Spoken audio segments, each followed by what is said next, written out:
ग्राम मोइदा में हवा आंधी से 3 मकानों में हुआ भारी नुकसान। अधिकारियों को साथ लेकर पहुंचे स्थानीय जनप्रतिनिधि।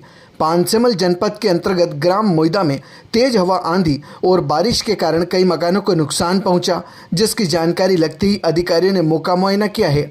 आज शनिवार 11 बजे प्राप्त जानकारी के अनुसार ग्राम मोइदा के सुरेश पिता जयमाल, अशोक पिता पदम सिंह और काशीराम गिरासे के मकानों पर लगी छत पर टीन शेड और घर के अंदर रखा सामान तेज हवा आंधी और बारिश के कारण क्षतिग्रस्त हो गया।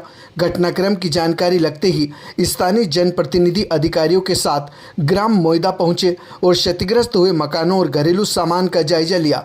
वहीं पटवारी लाल सिंह मोरे ग्रामीणों के साथ मौके पर पहुंचे और पंचनामा बनाकर अग्रिम कार्रवाई हेतु शासन को।